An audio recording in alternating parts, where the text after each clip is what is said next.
You're listening to the Bear in Mind podcast, episode number 23. A podcast uncovering identity, color, and love, where driving yourself crazy is totally sane and curable. Now your host, T. Vias. They're so selfish. Did you ever notice that's never said like this? Oh, they're so selfish. Isn't that fantastic? It's never kind of said in this kind way. And so that's why I kind of think it's a bad word. It's never really said with enthusiasm. And it's a new bad word because we have more awareness of mental health and self-care. And we're trying to shift the negativity associated with being selfish to a more positive way. And even with this increased awareness of, well, it's okay to be selfish, I still think that there is still some confusion around actually what selfishness is. So today I'm going to kind of clear that up, and maybe you'll rethink self-care in a different way. And this came about, I started to think about it differently. This came up with 3 interactions I had with 3 different girlfriends and a podcast I listened to. So I'm going to start with the 3 stories and then clear up the definition of selfishness, and then lastly speak about kind of that balance in self-care and giving in our lives.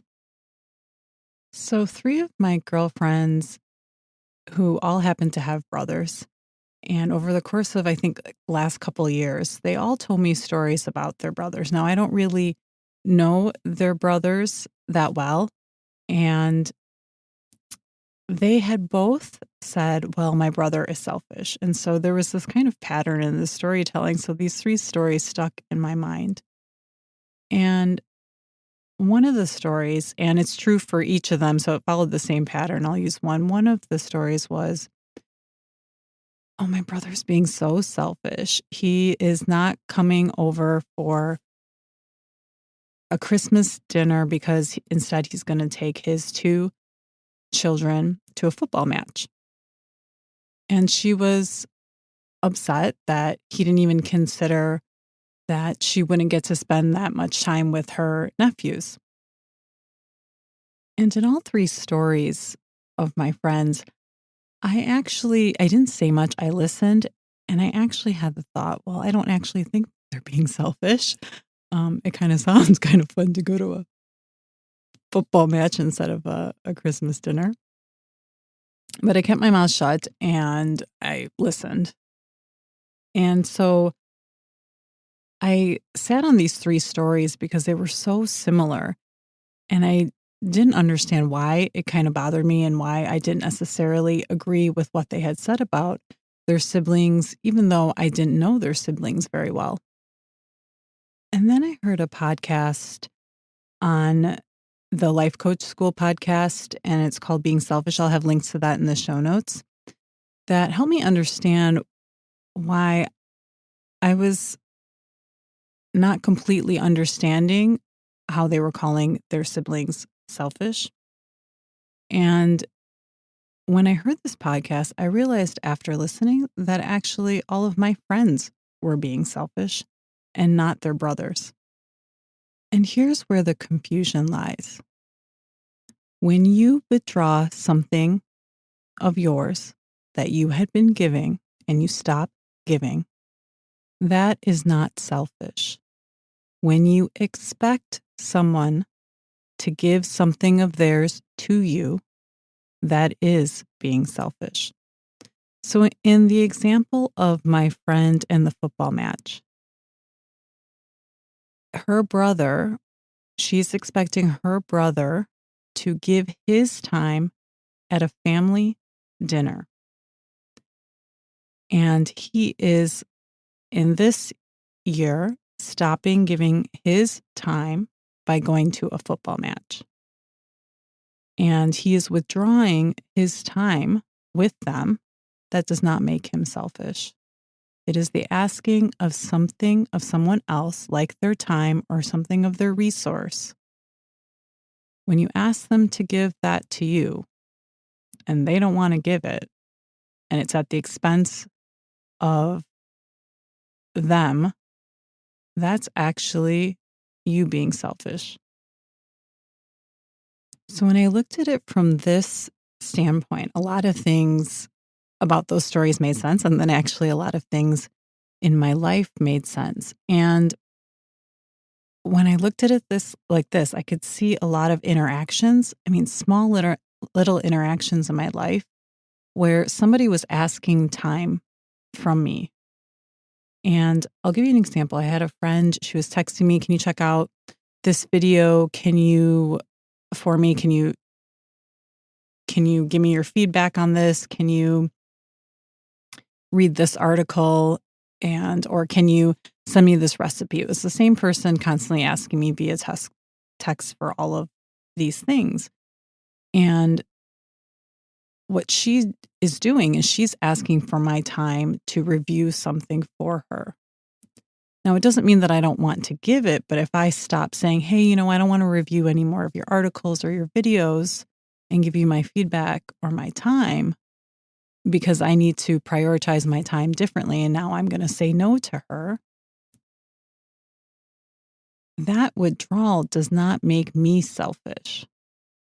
And it may seem like that because I had been giving so much of my time to my friend before, and now I'm taking it away. And even looking at it from how I feel when I decide to say no to something, I feel like now I'm actually taking from her, even though I was giving my time before. And we learn this so much so in the way we talk about self-care and selfishness. It's as if you had already been giving your time and you stopped doing it and you change priorities.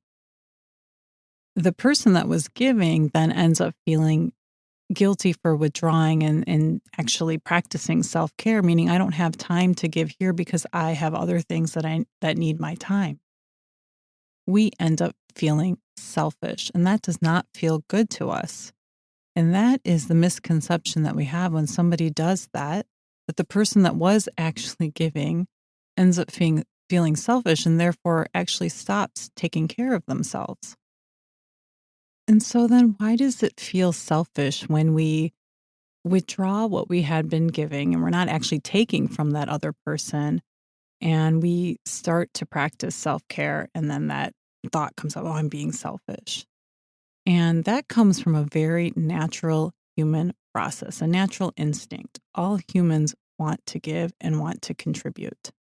And so then we're actually going against our natural instinct of wanting to give to people.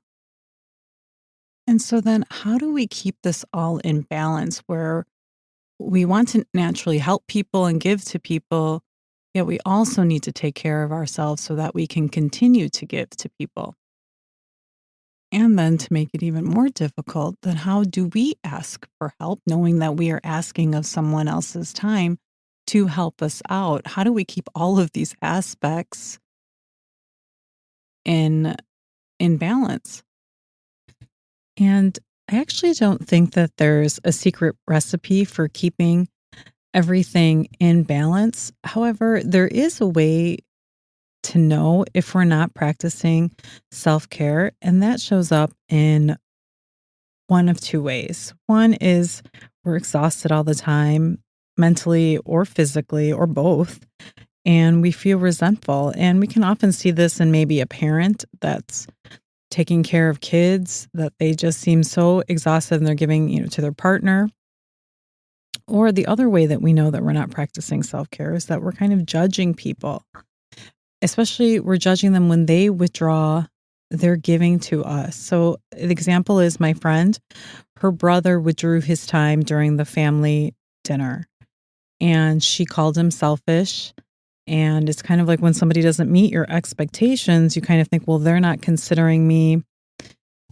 And it may seem that the person that is exhausted all the time is different from the person that's judging all the time. But actually, the person that is exhausted and giving 100% of the time is often the person that is also judging and having expectations of other people. And it's a bit difficult to see. And I'm going to go back to the example of my friend judging her brother for not coming to the family dinner. Some backstory on her: she has children, she takes care of them, she works part-time, and she also takes care of an ill parent. And she is constantly giving. And unbeknownst to her, and she's very unconscious of it, is that she's then turning around and judging her brother for not showing up at the family dinner. And then in turn, she also, during our interaction when she was telling me the story, we spent 4 hours together where she ended up dumping a whole lot of stuff on me. And although she is a very giving person, she was showing up in other parts of her life as being selfish with her brother and then with me. And when we don't practice self-care consciously, we end up unconsciously practicing selfishness. And that's because it's impossible to give 100% of the time, even when we think that we should give 100% of the time. But what we can do is give to our full potential. And that can only happen when we practice self-care consciously. And that means planning it in our agenda, making time for it, scheduling that free time when we don't give it all. It doesn't have to be expensive. It doesn't have to be a bubble bath. It just needs to be a moment in your day, in your week, where you're not giving at all. And I'm going to wrap it up here by saying thank you for giving your time to listening to this episode. I'll check back with you next week. Thanks for listening. Listen for a new episode next Tuesday by subscribing on your favorite podcast platform. Bye for now.